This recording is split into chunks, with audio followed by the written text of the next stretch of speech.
Hello students, my name is सुमित्राना।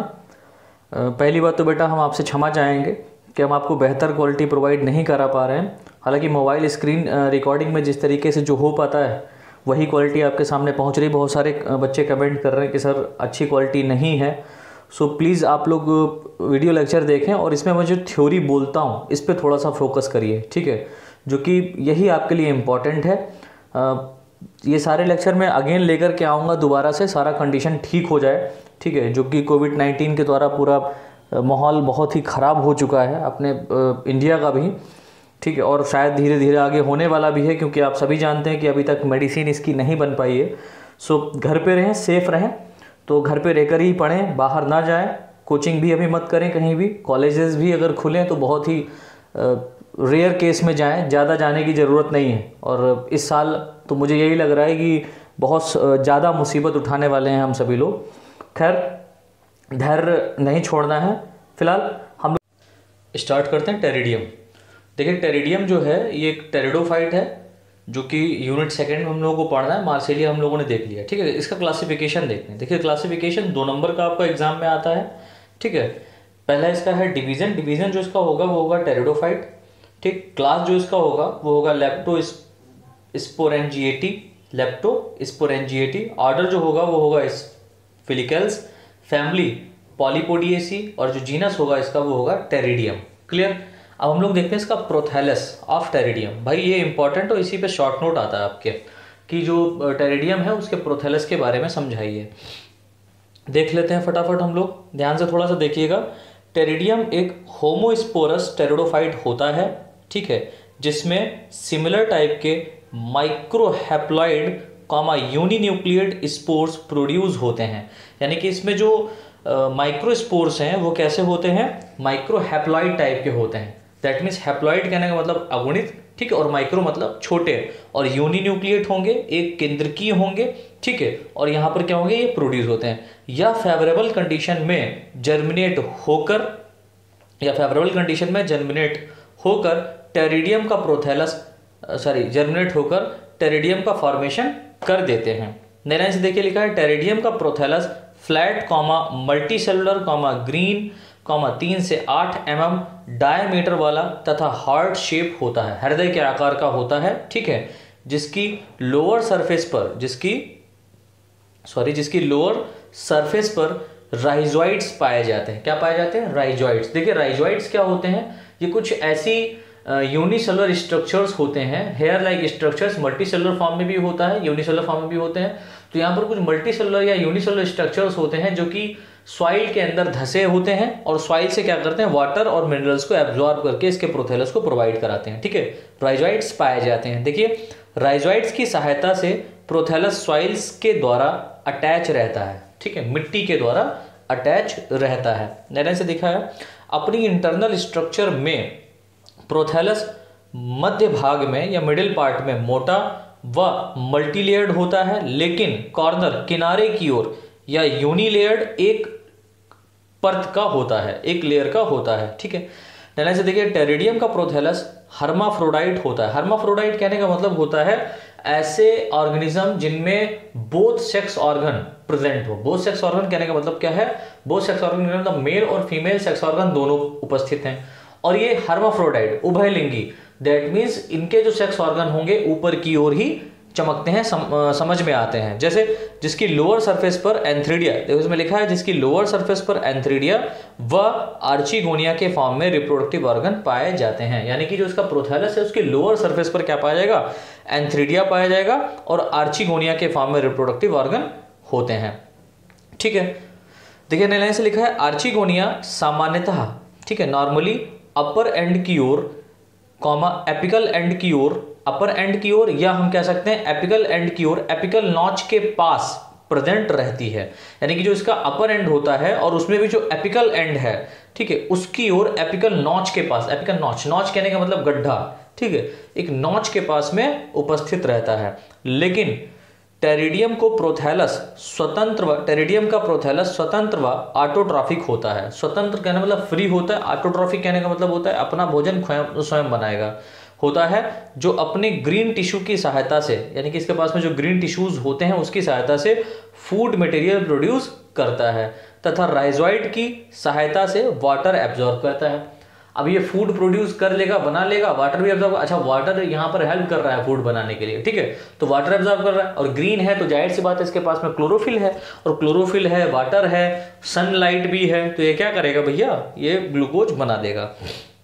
चलिए इसका कुछ एफिनिटीज के बारे में पूछा जाता है, इस पर भी शॉर्ट नोट आता है, affinities of pteridophyte and gymnosperm. देखिए यहाँ पर जिम्नोस्पर्म और टेरिडोफाइट की एफिनिटीज के बारे में मैंने यहाँ पर डिस्कस किया, ये आपका बहुत इंपॉर्टेंट है, ठीक है, ये आपका पूछा भी जाता है कई बार और कई बार क्वेश्चन आता भी है, तो इसको थोड़ा सा ध्यान से देख लीजिएगा। हम लोग पहले टेरिडोफाइट के बारे में इसकी एफिनिटीज देखेंगे कि टेरिडोफाइट का क्या एफिनिटीज है, फिर जिम्नोस्पर्म्स का देखेंगे। देखिए टेरिडोफाइट को इनके इवोल्यूशन के आधार पर, इनके इवोल्यूशन के बेस पर जिम्नोस्पर्म्स व ब्रायोफाइट के बीच में रखा गया है। आप सभी को पता है 11th क्लास में जब आप लोगों ने पढ़ा था क्लासिफिकेशन, तो उसमें बताया गया था कि जो टेरिडोफाइट्स और जो जिम्नोस्पर्म्स हैं, ठीक है, जो टेरिडोफाइट हैं उनको क्या कहा गया है, जिम्नोस्पर्म्स व ब्रायोफाइट के बीच में रखा गया है, ठीक है, जिम्नोस्पर्म्स व ब्रायोफाइट के बीच में रखा गया है। अतः टेरिडोफाइट इन दोनों प्लांट्स ग्रुप के लिए एफिनिटी शो करता है, यानी कि ब्रायोफाइट के लिए भी एफिनिटी शो करता है और जिम्नोस्पर्म्स के लिए भी यह एफिनिटी शो करता है, जो फॉलोइंग फॉर्म से पाए जाते हैं। कौन कौन से फॉर्म से पाए जाते हैं, देखिए नंबर 1, दोनों प्लांट्स ग्रुप में प्लांट बॉडी स्पोरोफाइट के फॉर्म में होती है, ठीक है, जो रूट स्टेम व लीफ में डिवाइड रहती है, रूट स्टेम व लीफ में डिवाइड रहती है। नंबर 2, दोनों टाइप के प्लांट में मॉइस्चर लीफ तथा सर्सिनेट वेनेशन शो करती है, यानी कि जो यहाँ पर दोनों प्लांट्स हैं उनमें जो लीफ है वो मॉइस्चर टाइप की लीफ होगी और कैसी होगी, सर्सिनेट वेनेशन शो करेगी। थर्ड पॉइंट यहाँ पर है टेरिडोफाइट व जिम्नोस्पर्म्स दोनों में जाइलम टिश्यू में, या दोनों के जाइलम टिश्यू में जाइलम वेसल्स व फ्लोएम टिश्यू के कंपेनियन सेल्स नहीं पाई जाती हैं। दैट मीन्स यहाँ पर ये कह रहा है कि जो टेरिडोफाइट व जिम्नोस्पर्म्स होते हैं इनके दोनों में जो जाइलम टिश्यू होता है उनमें जाइलम वेसल्स व फ्लोएम टिश्यू नहीं पाए जाते हैं, सॉरी, जाइलम वेसल्स व फ्लोएम टिश्यू में जो कंपेनियन सेल्स होती हैं वो नहीं पाई जाती हैं, ठीक है। देखिए फोर्थ पॉइंट यहाँ पर लिखा है, अधिकतर जिम्नोस्पर्म्स के सिमिलर कुछ टेरिडोफाइट में भी हेट्रोस्पोरी पाई जाती है। हेट्रोस्पोरी कहने का मतलब होता है यहाँ पर जो स्पोर्स डेवलप होंगे वो अलग अलग टाइप के होंगे, हेट्रोस्पोरी पाई जाती है। फिर देखिए यहाँ पर स्टार बना करके लिखा है, टेरिडोफाइट व जिम्नोस्पर्म्स के बीच कुछ स्पष्ट अंतर भी होते हैं, यानी कि कुछ इसमें डिफरेंशिएशन भी पाया जाता है। जैसे क्या, नंबर 1, टेरिडोफाइट हमेशा छायादार व नम स्थान वाले जगह पर रीजन्स में जर्मिनेट होते हैं, ठीक है, लेकिन जिम्नोस्पर्म्स ड्राई कंडीशन में पाए जाते हैं। जो टेरिडोफाइट होते हैं वो छाया, आपको पता है कि इसका जनरल कलेक्टर आपने पढ़ा था तो उसमें बताया था मैंने कि जो छायादार और नमदार स्थान होते हैं वहां पर टेरिडोफाइट पाए जाते हैं, लेकिन जिम्नोस्पर्म्स ड्राई कंडीशन जहां पर सूखा होता है वहां पर आपको मिलेंगे, ठीक है। नंबर 2, टेरिडोफाइट में हमेशा एडवेंटिशियस रूट पाई जाती है, लेकिन जिम्नोस्पर्म्स में प्राइमरी रूट भी पाई जाती है, ठीक है। जो टेरिडोफाइट है इनमें एडवेंटिशियस रूट पाई जाती है और जिम्नोस्पर्म्स में प्राइमरी रूट पाई जाती है। थर्ड, टेरिडोफाइट के माइक्रोस्पोर्स में पॉलन ट्यूब का फॉर्मेशन नहीं होता है, लेकिन जिम्नोस्पर्म्स के माइक्रोस्पोर में पॉलन ट्यूब का फॉर्मेशन होता है। अगला फोर्थ पॉइंट देखिए, जिम्नोस्पर्म्स की आर्चिगोनिया में नेक कैनाल सेल्स नहीं होती हैं, लेकिन टेरिडोफाइट की आर्चिगोनिया में एक नेक कैनाल सेल्स का फॉर्मेशन होता है। ये भी एक इंपॉर्टेंट पॉइंट है, ये भी एक आप एफिनिटीज में इसको रख सकते हैं या इसके हम कह सकते हैं सिमिलरिटीज और डिसिमिलरिटीज में इसको रख सकते हैं। ये आपका यहाँ पर है टेरिडियम का स्ट्रक्चर, सो इसको देख लीजिए, स्क्रीनशॉट ले लीजिए, उसको बना लीजिए, ठीक है। चलिए आगे देखते हैं। अब देखिए हमारा टेरिडियम फिनिश हुआ, अब हम लोग को देखना है नेफ्रोलिप्सिस। ये भी एक टेरिडोफाइट है, ठीक है, जो कि आपका यूनिट 2 में ही इंक्लूड किया गया। इसके बाद में यूनिट 3 स्टार्ट हो जाएगी जो जिम्नोस्पर्म्स पर आधारित होगी। हम लोग नेफ्रोलिप्सिस देखते हैं। देखिए क्लासिफिकेशन, वही क्लासिफिकेशन 2 नंबर का आता है, मैंने बताया है, तो उसको याद कर लीजिएगा, रट लीजिएगा। जो डिवीजन इसका होगा वो टेरिडोफाइटा होगा, क्लास जो होगा वही सेम लेप्टोस्पोरेंजिएटी, ठीक है, ऑर्डर फेलिकल्स होगा, फैमिली फैमिली यहाँ पर चेंज हो जाएगी, फैमिली डेमेंस्टिडेशियसी, ठीक है, थोड़ा सा कॉम्प्लेक्स नेम है, आप याद कर लीजिएगा। और जो जीनस इसका हो जाएगा वो हो जाएगा नेफ्रोलिप्सिस, ठीक है। हम लोग इसकी लाइफ साइकिल के बारे में डिस्कस करते हैं, जो कि आपके शॉर्ट नोट में आता है, इंपॉर्टेंट है, और यही आपका पूछा जाता है, लाइफ साइकिल ही आता है नेफ्रोलिप्सिस का स्पेशली। देखिए नेफ्रोलिप्सिस का प्लांट बॉडी स्पोरोफाइट होता है, दैट मीन्स टूयन होता है। यह एक पेरिनियल श्रब होता है, ठीक है, जिसमें ट्री रूट जिसमें जो ट्री होगा वो रूट, स्टेम व लीफ में डिफरेंशिएट होता है, ठीक है। जिसका जो पौधा होगा, जो ट्री होगा, पेड़ होगा, वो रूट, स्टेम और लीफ में क्या होता है, डिफरेंशिएट होता है। इसका main stem rhizome and stolen द्वारा कवर्ड रहता है, ठीक है। इसका राइजोम और स्टोलेन द्वारा क्या रहता है, इसका जो पूरा बॉडी है, जो उसका मुख्य स्टेम है, वो कवर्ड रहता है, जिसमें लीफ एंड लेटरल ब्रांचेज, जिसमें लीफ और लेटरल ब्रांचेज प्रोड्यूस होती हैं, ठीक है, तथा यंग लीफ सर्सिनेट वेनेशन को शो करती हैं। अब इसका डायग्राम आप देखेंगे तब समझ पाएंगे। देखिए नेफ्रोलिप्सिस में रिप्रोडक्शन स्पोर्स द्वारा होता है, ठीक है। नेफ्रोलिप्सिस में जो रिप्रोडक्शन होगा वो किसके द्वारा होगा, स्पोर्स द्वारा होता है, जिसमें स्पोर्स होमोस्पोरस टाइप के होते हैं, जो कि यह स्पोर्स स्पोरेंजिया में प्रेजेंट होते हैं, जो स्पोरोफिल्स पर पाई जाती हैं। जो स्पोरेंजिया है वो कहाँ मिलेंगी, स्पोरोफिल्स पर पाई जाएंगी। ऐसे देखिए स्पोरोफिल्स के लोअर सरफेस पर सोराई पाए जाते हैं, जिसमें प्रत्येक सोरस किडनी शेप्ड होता है, जिसमें स्पोरेंजिया ग्रुप के फॉर्म में पाए जाते हैं, ठीक है। यानी कि जो सोरस है ये किडनी शेप होता है, और उसमें जो स्पोरेंजिया है वो एक ग्रुप के फॉर्म में पाया जाएगा, ठीक है, इसमें फॉर्मेशन होता है।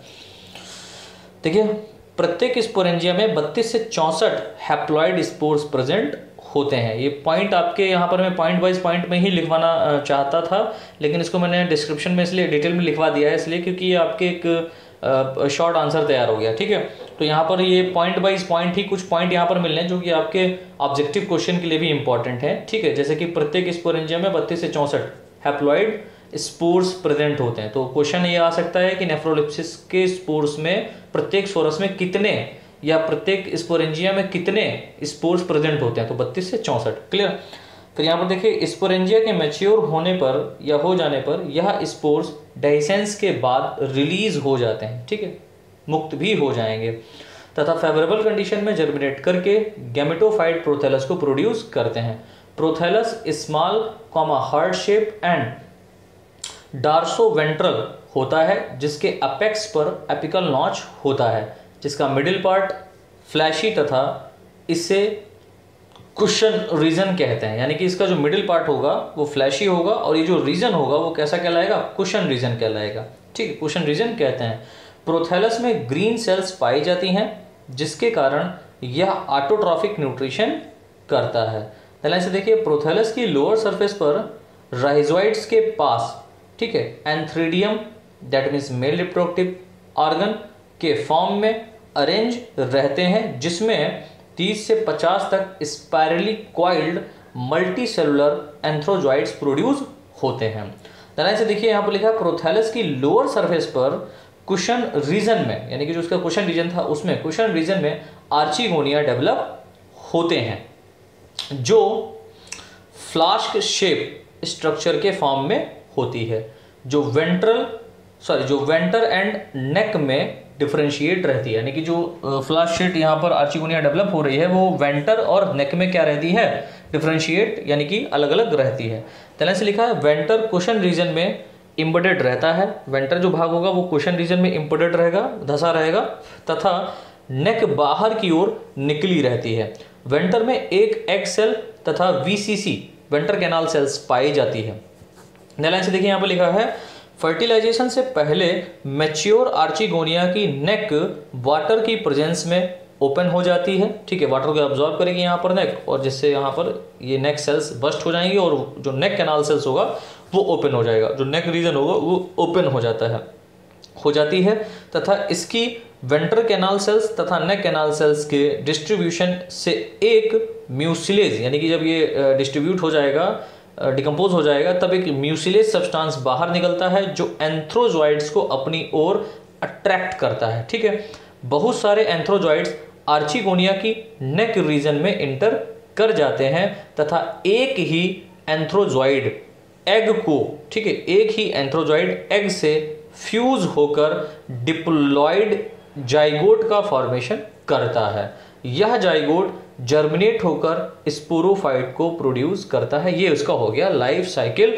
और यहाँ पर लाइफ साइकिल का मैंने स्क्रीनशॉट दे दिया है, आप इसको प्लीज़ स्क्रीनशॉट इसका ले लीजिए। और ये इसका लाइफ साइकिल थोड़ा सा ब्रीफली यहाँ पर नहीं बल्कि सिंपल तरीके से बना है जो आपको याद करना है। और ये आपके एग्जाम में अगर आप इस तरीके से आता है लाइफ साइकिल, आप थ्योरी प्लस लाइफ साइकिल बना देंगे तो आपको पूरे नंबर एग्जामिनर देगा।